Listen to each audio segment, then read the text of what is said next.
Vamos até a cidade de Cafarnaum, que é conhecida como a cidade de Jesus. Este aqui é um lugar muito famoso. Quando você olha, não parece nada especial, mas em cima disto há um edifício construído. Você pode ver as pilastras de concreto ao cimento e o piso. Esta era a casa de Pedro. Pedro viveu aqui, era a sua casa, e Jesus deve ter se hospedado muitas vezes nesta casa. Se é realmente a casa de Pedro ou não, não podemos ter certeza, mas a Igreja Católica afirma que esta era a casa de Pedro. E se você quer ver o que foi construído em cima, aqui está uma estrutura enorme de concreto ou cimento que permanece sobre as pilastras da casa de Pedro. E diz ali, Beato Pedro Apóstolo. Este é o lugar onde Pedro viveu. Pedro, naturalmente, significa rocha pequena, pequena pedra, e Roma construiu a sua igreja sobre esta pedra. E ali está uma estátua de Pedro, do lado de fora, com um peixe do seu lado, e esta é a estátua gigante de Pedro. É enorme. Esta é uma história fascinante, porque Simão era também o nome de Simão o Mago, e Simão Mago, de acordo com Aleph Levi, se tornou em Petra. Pedro, que se tornou a base de todo este sistema. E, em outras palavras, ele se tornou uma espécie de sumo sacerdote. O sumo sacerdote dos imperadores romanos. Se eles estão aqui honrando a Pedro, o apóstolo, é muito duvidoso. Talvez eles estejam honrando mesmo a Simão, o feiticeiro, o bruxo, o ocultista. Mas a igreja construiu esse edifício enorme sobre a casa de Pedro. E ao pé da estátua você pode ver símbolos de peixes e todas estas coisas, e eles dizem que este é Pedro, o apóstolo. Um pouco mais longe, à distância, há uma sinagoga. Portanto, aqui há um enorme edifício de cimento ou concreto, com esta enorme estátua de Pedro, e quando atravessamos a estrada, há uma sinagoga remanescente, provavelmente a sinagoga onde Jesus mais ensinou. E há ali uma placa enferrujada que diz, século I, a sinagoga branca, a sinagoga de Jesus. Sabem, se eu fosse construir um edifício cristão grande, não seria no lugar onde Jesus passou a maior parte do seu tempo. Porque construíram numa casa, que provavelmente é a casa de Pedro, não se tem certeza, talvez seja, porque as Escrituras dizem que quando eles saíram da sinagoga, foram até a casa de Pedro, e esta casa está em frente, é possível, mas talvez seja a casa do lado, quem sabe, mas é possível. Agora, esta é a sinagoga onde Jesus realmente ensinou. Aqui está uma outra pequena vila, assim que Cafarnaum era uma cidade e a outra era Corazim. E depois, então, temos o que resta de Corazim, não é muito. Algumas ruínas estão ali. Essas são as cidades que Jesus amaldiçoou. E Jesus disse que os milagres que tinham sido feitos nelas, se eles fossem feitos em Sodoma e Gomorra, e em Sidom, essas cidades teriam aceitado a mensagem. Mas vocês tiveram uma grande oportunidade. Jesus caminhou por essas cidades e não aceitaram. Aqui há um famoso lugar santo. Este é o lugar das bem-aventuranças. E quando se entra ali, é melhor estar devidamente vestido.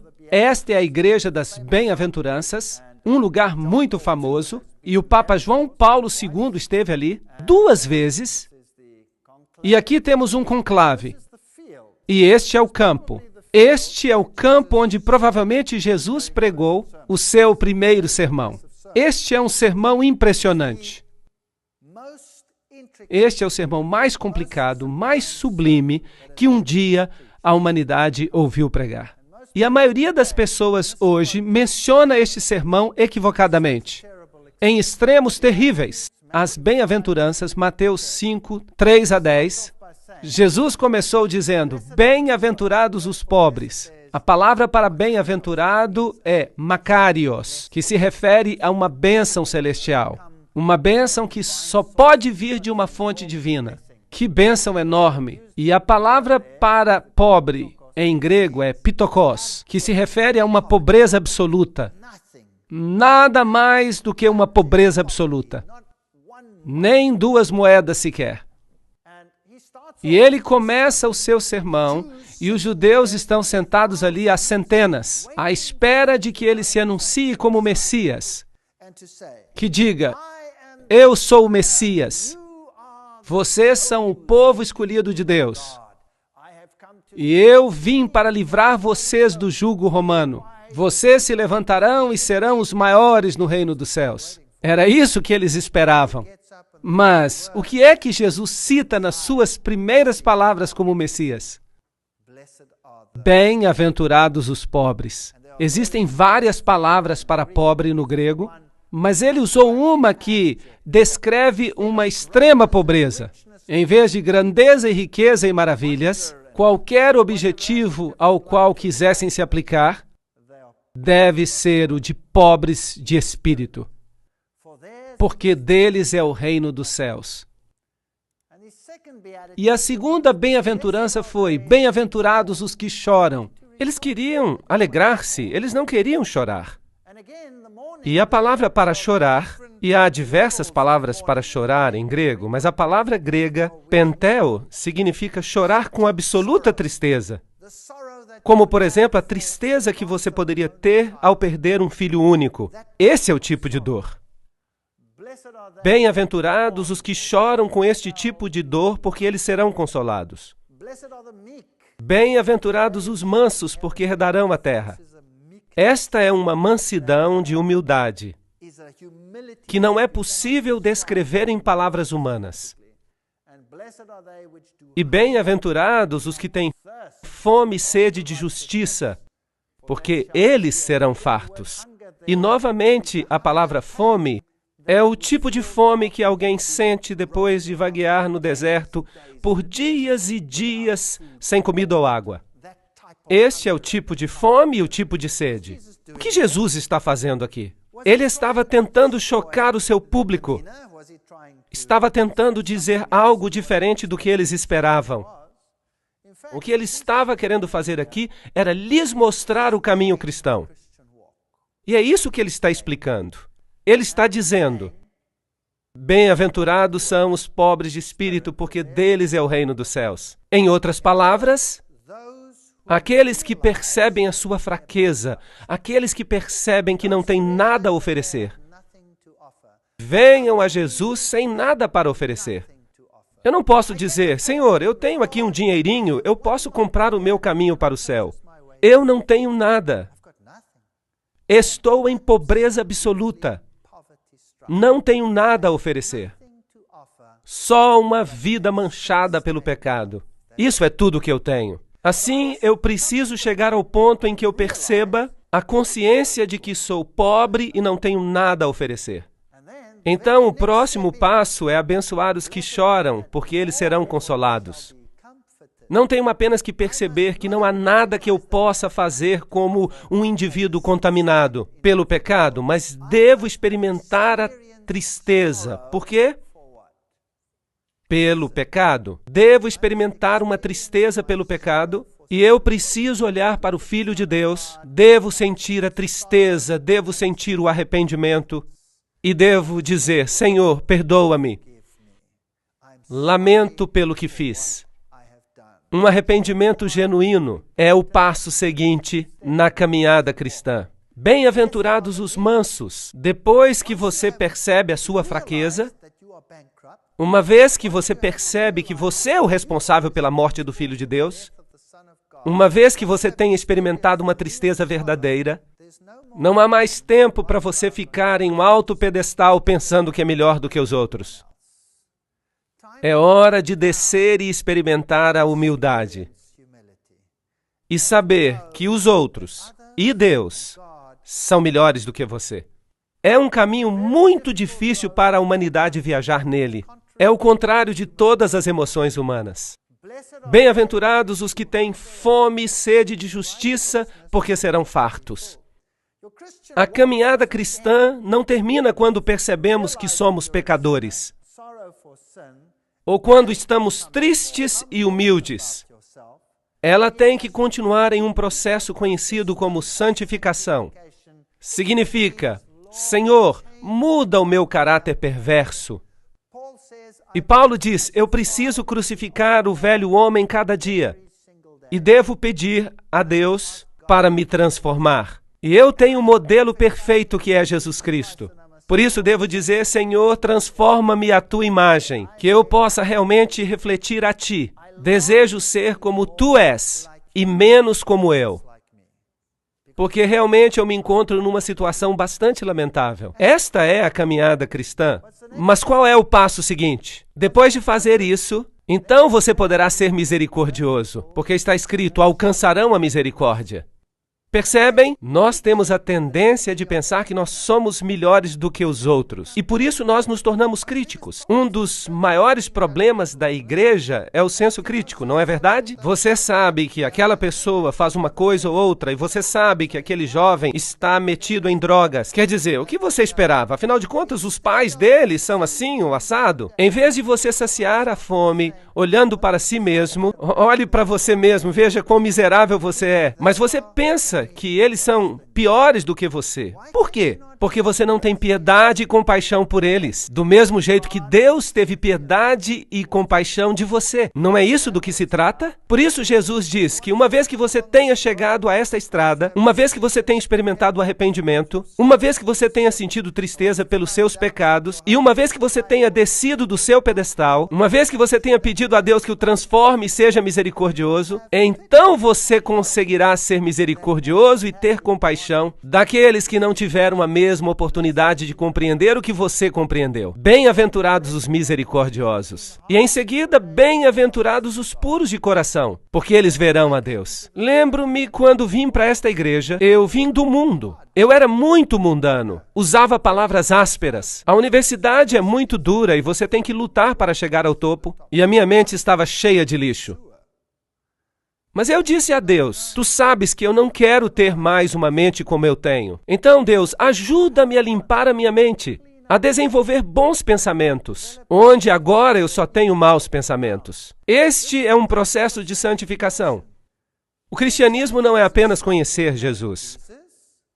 Não é bom só conhecer Jesus. Você não será salvo apenas por conhecer a Jesus. Por acaso o diabo não conhece a Jesus? Será que o diabo vai ser salvo só porque ele conhece a Jesus? Não. Temos que permitir que Deus nos mude, que limpe o nosso coração, as nossas atitudes. Bem-aventurados os pacificadores, porque eles serão chamados filhos de Deus. Conseguem ver? Só depois de passarmos por toda uma série de crescimento, é possível tornar-se um pacificador. Agora, o que é um pacificador? O pacificador é alguém que tem a paz de Deus no seu coração. Muita paz tem os que amam a sua lei, diz o Salmo 119 e 105. Trata-se de uma peça que é um pedaço do céu. Todas as vezes que eu olho para isso, eu me maravilho.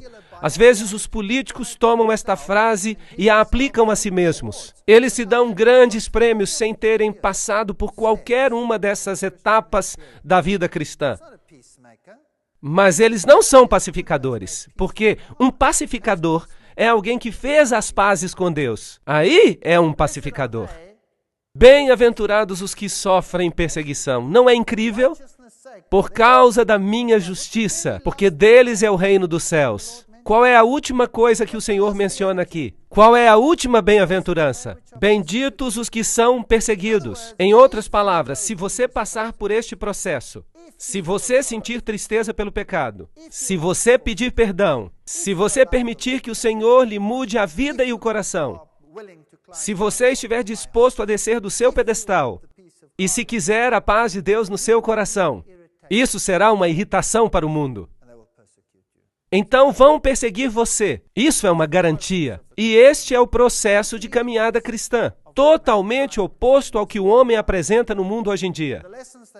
As lições que Jesus ensinou perto do Mar da Galileia são as mais fundamentais que o ser humano precisa aprender. Temos que pegar a nossa Bíblia e estar alerta. Se você tem uma dessas Bíblias onde as palavras de Jesus estão em vermelho, é preciso estar atento. Vamos lê-las apenas como história? Não, vamos lê-las cuidadosamente, porque é Deus que está falando diretamente conosco. Cada palavra é um dom de Deus. Cada palavra, mesmo os mas e os pois, estão em seu lugar por razões específicas. Por isso é preciso prestar atenção àquilo que Jesus ensinou. Aqui está um barco típico do Mar da Galileia. Há pequenos povoados ao redor, não mudou muito. Aqui está um barco que foi encontrado depois de uma grande seca e aparentemente é um barco da época de Jesus. Por isso, este é o tipo de barco no qual Jesus esteve com Pedro e seus discípulos quando ensinou. Grandes lições. Peguem suas Bíblias novamente e leiam as palavras de Jesus. E diga a você mesmo, aqui está Deus me falando, há poder nestas palavras. Este aqui é o túmulo de Lázaro, é o lugar onde Lázaro esteve. É um túmulo escuro, obviamente, e hoje em dia é considerado santo. Mas imagine que neste lugar Jesus chamou um homem morto em faixas para fora do seu túmulo e provou que a ressurreição e a vida está nele. E ele fez isto um pouco antes de ir a Jerusalém. O último ato da obra de sua vida. E enquanto ele se aproximava de Jerusalém, você pode imaginar o que se passava pela sua mente? Esta é a cidade de Jerusalém. E várias portas da cidade antiga ainda estão lá. Quando você desce esta colina, percebe aqui construída a Capela das Lágrimas. Foi construída com uma gota de lágrimas. E quando você entra na Capela das Lágrimas, ela tem esta pequena luz no topo. E há a figura de uma galinha, com a representação de uma mãe galinha que reúne os seus pintinhos. Porque Jesus disse, Jerusalém, Jerusalém, quantas vezes eu quis ajuntar os teus filhos, como a galinha ajunta os seus pintos debaixo das asas. Mas tu não quiseste. São palavras famosas de Jesus. Jerusalém, Jerusalém, que matas os profetas e apedrejam os que lhes são enviados. Quantas vezes eu quis te ajuntar como a galinha ajunta os seus pintos debaixo das asas, mas tu não quiseste. Nada mudou, o mundo continua a ser exatamente o mesmo. Este é o lugar onde ficava o templo antigamente, mas hoje há aqui a Mesquita da Rocha. Há um interessante detalhe arquitetônico aqui. Este é o portão de Damasco. E os arqueólogos querem nos fazer crer que a parede não está mais no mesmo lugar onde ela estava nos tempos antigos. Mas isto é muito significativo, porque os católicos romanos, eles têm no interior das muralhas o Gólgota. Mas a Bíblia diz que Jesus foi crucificado onde? Do lado de fora das muralhas. Agora, isto é muito significativo. Onde Jesus foi crucificado? No Gólgota católico ou fora da cidade? Agora, aqui há uma porta no topo e o que aconteceu aqui foi que um tubo se arrebentou e os judeus tiveram que escavar para escoar a água. E à medida que eles escavavam, eles foram descobrindo esta porta, que é a porta de Damasco.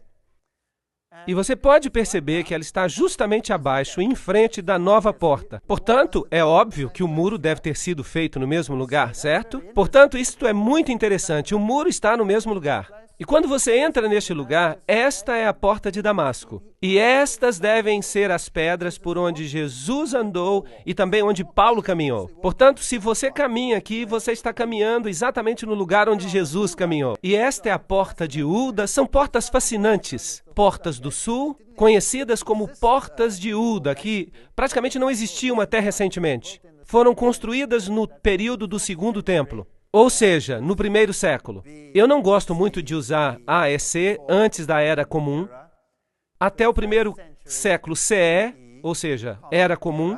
Em português dizemos antes de Cristo e depois de Cristo. Depois de Cristo, essas portas forneciam acesso ao interior do templo. E as portas de Ulda foram usadas muitas vezes por Jesus. Elas ainda estão fechadas hoje, elas fazem parte do novo muro e da nova construção, de modo que Jesus não deve ter caminhado por estas escadas. Aqui está um homem muito interessante, uma ilustração bonita. Ele estava com o seu burro e eu pensei que seria uma boa imagem, então tirei uma foto. Foi um grande erro que eu cometi. Este homenzinho pulou nas minhas costas e me sacudiu como se eu fosse um pano velho, na esperança de que alguma coisa caísse dos meus bolsos. E eu acabei recompensando-o pelos seus esforços. E então veio o meu amigo e pensou que isso daria uma boa foto. E eu fiquei do lado rindo, enquanto ele tirava a foto, e o homem fez exatamente a mesma coisa. E começou a lhe dar golpes nas costas. E ele o sacudia como se fosse um pano velho. E o meu amigo então me perguntou, por que você não me disse isso? E eu disse, é que eu estava querendo ver o show, e por isso eu não pude avisar. Isso aqui é o que se vende nas ruas de Jerusalém. Este é um vendedor de alfarrobas. Ele tem uma grande jarra nas costas com o suco de alfarrobas. E quando você se aproxima, então você pode tomar um copo deste sumo ou suco. Este é um setor judeu muito diferente. Aqui está um moinho velho, com crianças pequenas, judias. Há muitos conflitos neste país. Esta é a velha cidade de Davi, que foi o lugar onde eles cerraram Isaías em dois. Será que você consegue imaginar isso? Alguém sendo cerrado vivo? Que povo cruel! E esta é a igreja ou construção que fizeram em cima do grande cenáculo, onde houve a última ceia, como se diz. E este aqui é o Getsemane. Agora, se você quiser ir ao Getsemane, você tem que escolher qual deles, porque há dois. Este aqui é o Getsemane ortodoxo, e está construída esta enorme igreja ortodoxa nele. E ao lado, um pouco mais afastado, está o Getsemane católico. E do lado de fora há estas enormes oliveiras, e se diz aqui que estas oliveiras são descendentes daquelas onde Jesus foi orar. Lembram-se que Jesus disse ali, a minha alma está cheia de tristeza até a morte. Ficai aqui e velai comigo. Mateus 26, 38. Pai, se queres, passe de mim este cálice, mas que se faça a tua vontade, não a minha. E apareceu-lhe um outro anjo do céu que o fortalecia, e entrando em agonia, orava mais intensamente, e o seu suor se tornou em gotas de sangue. Grandes gotas que corriam até o chão. Lucas 43, 44. Há muitas críticas hoje ao filme A Paixão de Cristo. O título do filme não é muito agradável para mim, mas, no entanto, retrata o sofrimento de Jesus, sem ser bíblico. De fato, não conseguiram representar devidamente o sofrimento de Jesus. Eu não vi o filme, mas eu mesmo tenho lido bastante sobre isso e eu posso lhes dizer que Jesus sofreu tremendamente. E a história bíblica é um tanto dispersa. Precisamos juntar as peças para compor a história e realmente entender o que aconteceu com ele. O que se passou com Jesus no jardim foi que ele tinha tanta ansiedade que os vasos sanguíneos da sua pele se romperam. Esta é uma condição médica que ocorre algumas vezes ainda hoje. E é muito raro que alguém sobreviva a esta condição. O estresse e o trauma são tão grandes quando os vasos sanguíneos se rompem por ansiedade que as pessoas normalmente morrem. Portanto, o que deve ter acontecido aqui é exatamente a mesma coisa. E Jesus podia ter morrido aqui, mas apareceu um anjo do céu e o fortaleceu, para prepará-lo para o que estava por acontecer. A Bíblia nos diz que nessa noite os discípulos o abandonaram e fugiram. Marcos 14, 15. Todos o abandonaram. Este é o Getsemane católico, apostólico romano. E aí está, mais uma vez, a famosa pedra onde se diz que ele orou e suou gotas de sangue. Agora, é preciso lembrar que o paganismo também é louco por pedras. O paganismo tem grutas famosas, pedras famosas, e as pedras formavam uma parte muito importante do paganismo. Mas também nas histórias da Bíblia, os patriarcas também fizeram altares de pedra. Mas eles não adoravam as pedras. Eles cultuavam a Deus, mas utilizavam as pedras como altares de sacrifício a Deus, que eram um tipo do sacrifício de Cristo. É uma história completamente diferente. De modo que aqui está aparentemente uma pedra santa onde prenderam a Jesus. E estes devem ser os degraus por onde o levaram, porque eles dão no templo de Caifás, se vocês quiserem chamá-lo assim. Porque não é bem um templo, é mais um palácio. E aqui está uma representação ao lado, como se Jesus tivesse sido conduzido por esses degraus, com cordas, mas a Bíblia não menciona isso. Hoje, esta Igreja Católica Romana foi construída neste lugar. E provavelmente este é um lugar arqueologicamente correto. E aqui estava o assento do sumo sacerdote, que nesse ano era Caifás. Agora, aqui há uma confusão na Bíblia, porque quando trouxeram a Jesus, o levaram a Anás. Agora, Anás era o sogro de Caifás. E ele era o sumo sacerdote anterior. Portanto, como a fama de sumo sacerdote ficava na família, naturalmente, então, o sumo sacerdote do ano anterior, mais velho, era ainda honrado como sumo sacerdote, embora não fosse mais o sumo sacerdote. E por isso a Bíblia é frequentemente criticada pela sua descrição. Mas a sua descrição está correta. E alguns críticos dizem também que ninguém como Caifás de fato existiu. Bem, finalmente eles encontraram o seu sarcófago, com o nome de Caifás, sumo sacerdote, sobre ele. Portanto, isto é histórico também. Então, quando olhamos para o julgamento de Jesus, a Bíblia menciona 7 julgamentos de Jesus. O que é fascinante, porque o número 7 é o número de Deus. Mas não se percebe isso com a leitura casual dos evangelhos. Sobre estes 7 julgamentos, é preciso analisar os 4 evangelhos e associá-los cuidadosamente aos acontecimentos, porque nem todos os julgamentos estão em todos os evangelhos. Alguns se concentram em Pilatos, outros se concentram no julgamento de Herodes. Jesus foi primeiramente levado a Anás. Primeiro a Anás. E ali houve um julgamento perante Anás. E foi ali que o servo de Anás o atingiu no rosto. O feriu no rosto, porque Anás perguntou a ele o que estava fazendo, ou o interrogou acerca do que estava fazendo. E Jesus disse, não fiz nada em segredo. Que pergunta era essa? Porque Jesus sempre havia pregado na sinagoga. Então, o servo de Anás o feriu no rosto. Então, este foi o primeiro julgamento de Jesus. E logo ele foi levado com Anás ao sumo sacerdote daquele ano, que era Caifás. Portanto, Anás e Caifás devem ter feito um outro julgamento conjunto. Dali saíram para o julgamento da noite. Houve um julgamento à noite. E a Bíblia simplesmente diz que Jesus foi colocado numa cova, profeticamente no livro dos Salmos, e logo tiveram um julgamento pela manhã, porque de acordo com a sua lei era ilegal ter um julgamento à noite. Tinham que fazê-lo depois do nascimento do sol. Portanto, houve um julgamento com Anás, houve um julgamento com Caifás e Anás, houve um julgamento à noite por parte do Sinédrio, e depois reuniram mais uma vez todo o Sinédrio e fizeram outro julgamento pela manhã. E então acharam que Jesus era culpado e o levaram em seguida a Pilatos. Pilatos fez a sua análise, mas não quis tomar a decisão sozinho. E por isso o enviou a Herodes. E Herodes fez um julgamento, mas tampouco quis decidir sozinho. E o enviou de volta a Pilatos. E houve então um julgamento final, quando Jesus foi entregue aos judeus para a crucifixão. 7 julgamentos ao todo. Portanto, este é o primeiro lugar onde Jesus esteve. Hoje, com certeza, é um lugar famoso, onde Pedro é novamente honrado.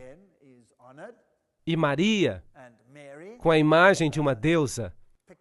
E a caminho para a capela da manjedoura, do Santíssimo Sacramento, o pátio, o calabouço. Este é o lugar onde os presos eram mantidos durante a noite para o julgamento. E esses são os buracos nas rochas. O que era normalmente feito era que seus braços eram colocados aqui, de modo que umas mãos passavam por aqui, outras passavam por ali, e em seguida eram amarrados e ficavam pendurados de frente.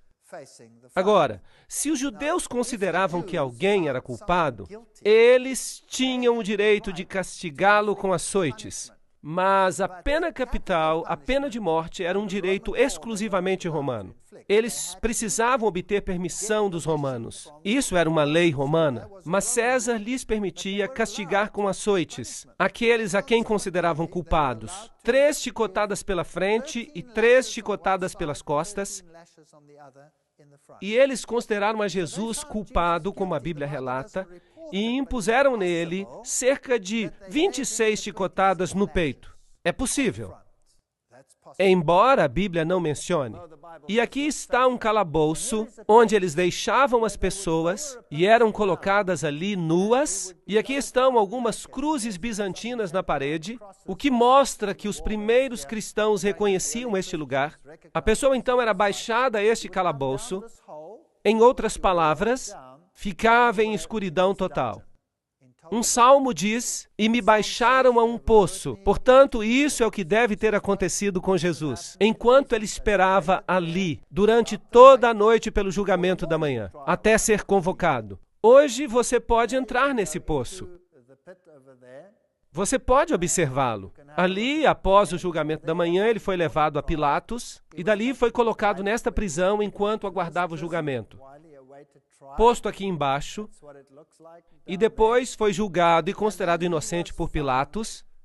Pilatos se recusava a sentenciá-lo à morte. Por isso, o enviou a Herodes.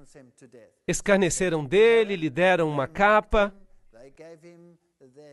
A Bíblia diz que eles arrancaram a sua barba, batiam-lhe no rosto e mandavam-no profetizar quem é que estava batendo nele. Ele foi muito maltratado nesta ocasião.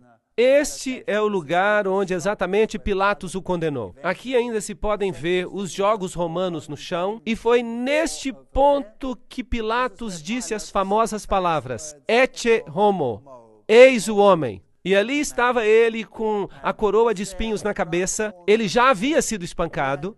A Bíblia diz que no primeiro julgamento de Pilatos, ele havia mandado espancá-lo para conquistar a simpatia dos judeus. Algo muito covarde.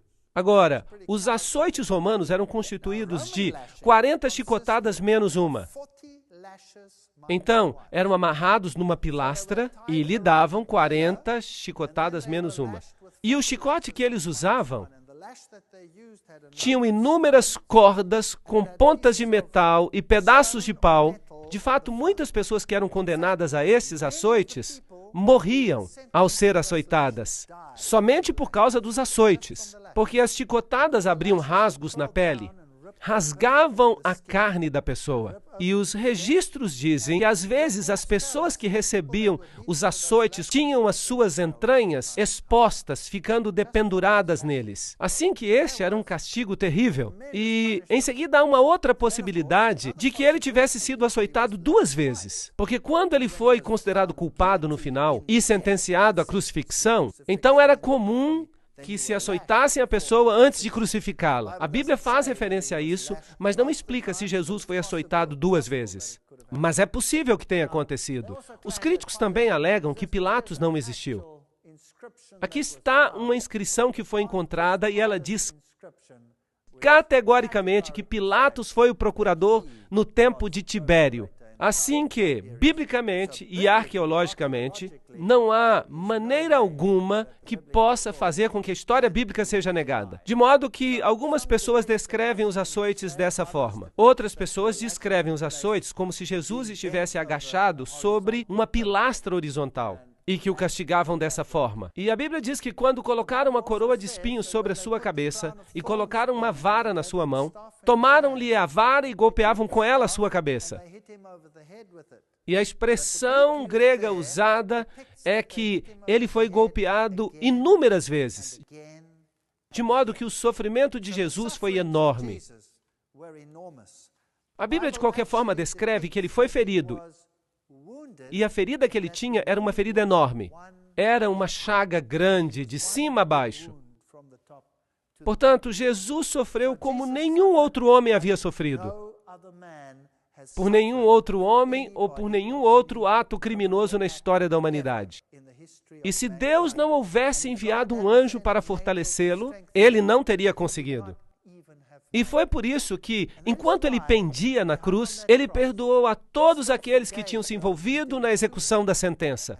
E por isso ele morreu tão rapidamente. Enquanto outros ficaram ali mais tempo ainda vivos, e por isso tiveram as suas pernas quebradas, que era uma forma de garantir que eles continuariam na cruz e acabariam morrendo ali. Vejam, se eles continuassem dependurados no sábado, se não morressem na sexta-feira, então eles teriam que lhes quebrar as pernas, porque no sábado eles poderiam descer da cruz E isso seria um desastre, porque eles podiam fugir e não haveria ninguém para capturá-los no sábado. E por isso eles lhes quebravam as pernas. A história é terrível naqueles tempos antigos. E a Bíblia também diz que eles o levaram ao Gólgota. Agora, esta é uma rua famosa, é a Via Dolorosa, onde ele deve ter caminhado e, de acordo com a Bíblia, sido levado para fora da cidade. Isso significa que ele deve ter descido por esta rua e saído por esta porta, que se chamava Porta das Ovelhas. E ele deve ter ido até ali, o que faz sentido, porque a Porta das Ovelhas era aquela através da qual os sacrifícios eram levados para serem queimados do lado de fora da cidade. Se você tem uma opinião católica, ele deve ter sido levado por essas escadas até o Gólgota. Mas eu vou lhes mostrar os dois lugares. A Bíblia diz que ele carregava a sua cruz, mas ela caiu. Alguém então teve que ajudá-lo e tomar o seu lugar. Esta é a famosa Via Dolorosa. Ao subir, passamos por aqui, andamos por este túnel, que é conhecido como Túnel de Ezequias, onde tivemos uma experiência horrível, porque fomos apedrejados. E aqui está o famoso sepulcro católico, a famosa igreja que reivindica ser o Gólgota. Felizmente, para os católicos romanos, tudo parece apontar de fato para esta igreja. Tanto o lugar onde se situava a cruz, quanto o lugar onde está o sepulcro. Tudo numa igreja. É muito conveniente para os peregrinos. Do lado de cá há uma placa, há romãs, uvas. As romãs e as uvas, exatamente como você teria no tempo de Baal. Exatamente as mesmas. Muito interessante, pequenas anomalias pagãs neste lugar. Quando se chega ao Gólgota católico, você tem várias urnas de penduradas com sais sagrados. Você tem as famosas pedras novamente. Aqui está um homem beijando uma pedra. Aparentemente, esta é a pedra onde deixaram o corpo de Jesus depois de tirá-lo da cruz. Aqui está o famoso sepulcro onde se pode entrar. Aqui o lugar onde ele foi supostamente enterrado. E este é então um lugar sagrado. Se você entra ali, você então paga ao sacerdote e ele lhe dá uma bênção e você fica absolvido por um certo número de meses. É de fato um lugar muito pequeno e a Bíblia nos diz que havia uma pedra enorme que era rolada em frente do local, mas aqui é um lugar bem pequeno e é o local onde eles dizem que está o sepulcro, como se pode ver. Pode-se dar uma volta e se ter uma noção do tamanho.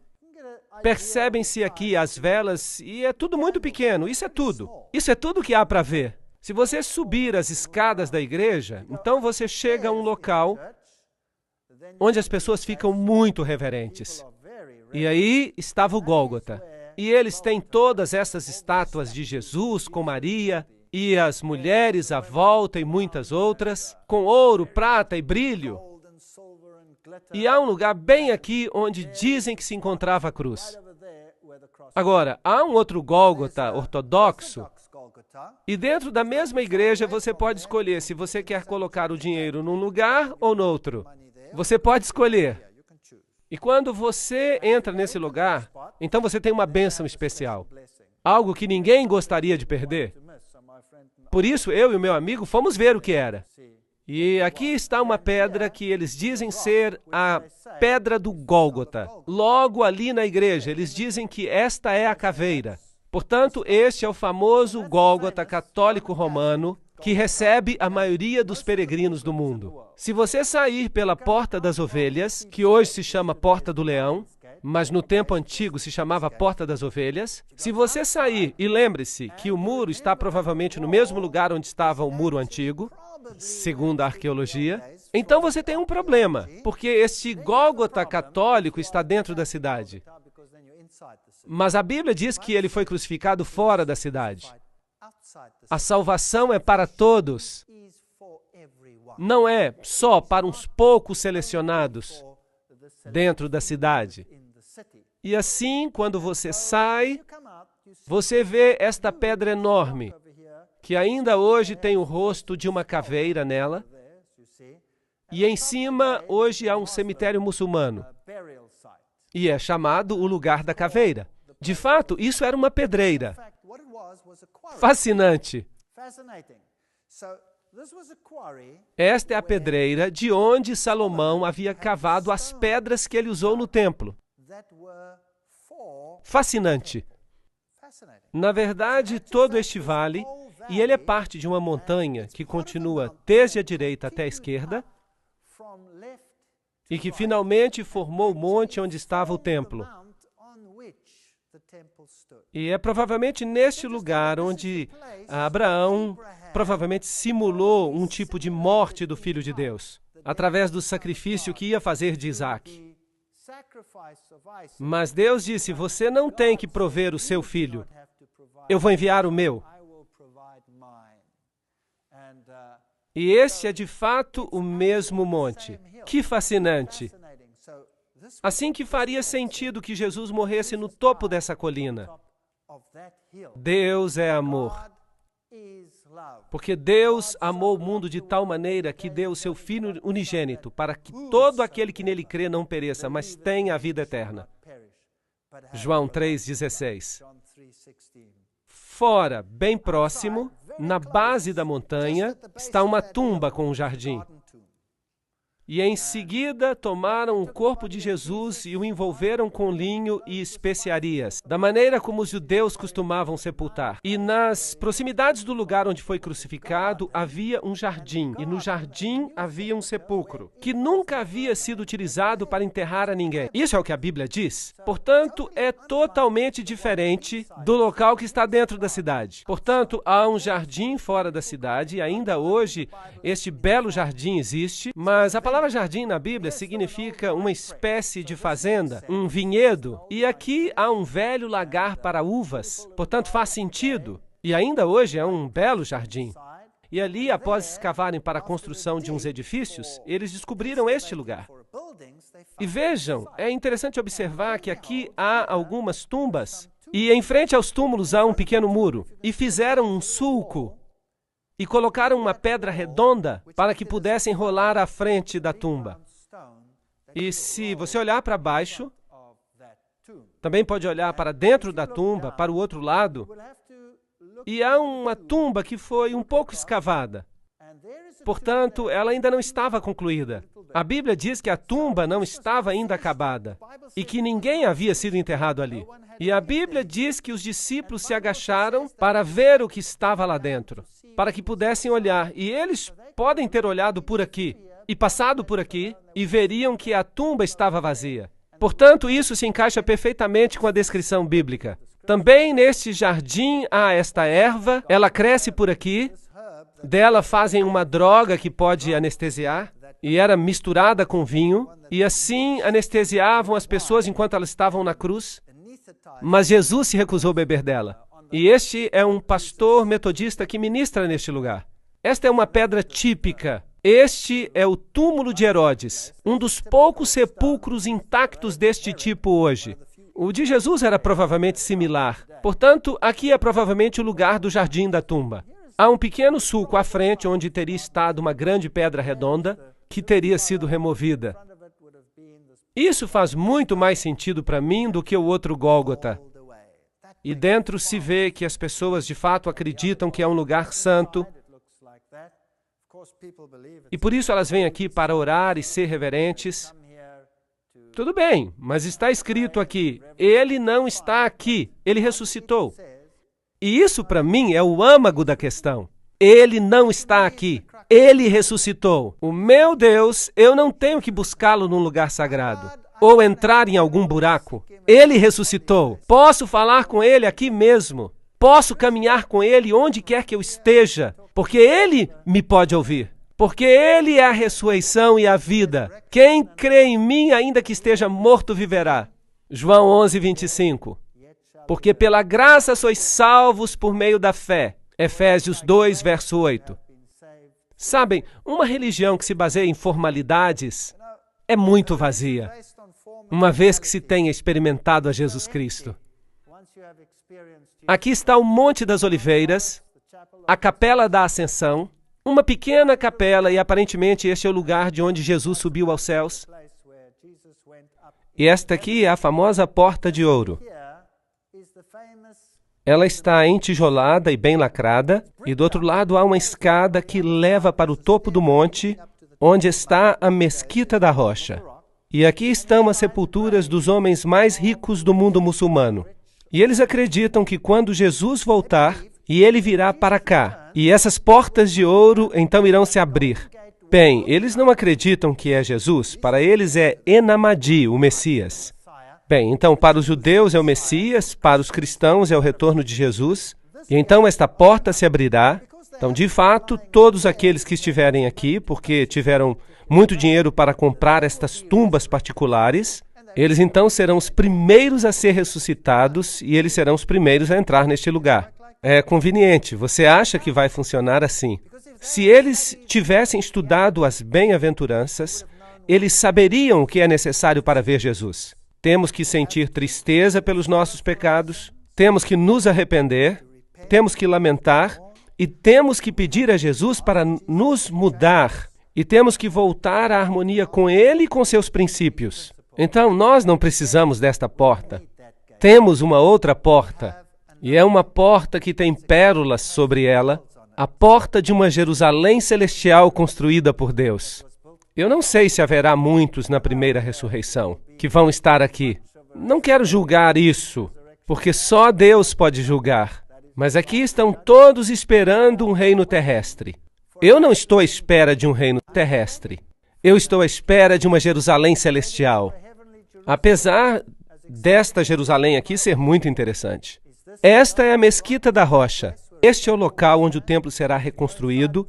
E se você entrar, há uma pedra, que é onde Maomé subiu. Mas o paganismo e a verdade, eles estão muito distantes um do outro. Esta é Jerusalém à noite e esta é a famosa Casa Queimada. Isto é, tudo o que restou dela. Em 70 depois de Cristo, os romanos vieram e destruíram Jerusalém e a incendiaram completamente. E este é um tipo, um símbolo da destruição que virá sobre o mundo quando Deus retornar. Podemos fazer parte da Casa Queimada ou podemos nos tornar parte do reino de Deus. Essa escolha é nossa. E a única solução para isso é o Filho de Deus. Quem tem o Filho tem a vida. Quem não tem o Filho de Deus não tem a vida. Estas coisas que escrevi a vós, os que credes no nome do Filho de Deus, para que saibais que tendes a vida eterna. 1 João 5, 12 e 13. Portanto, essa escolha é nossa hoje. Podemos ficar entretidos com todas as coisas deste mundo, podemos visitar esses lugares importantes e torná-los mais importantes do que Deus, ou podemos desenvolver um relacionamento. Mas o preço é o eu. Vamos ter que abrir mão dele e pedir a Deus que nos dê o seu caráter. Um caráter que possa compreender, conviver e amar o próximo como a si mesmo, fazendo de Deus o supremo na sua vida, pois sem Ele nada podemos fazer. Amém.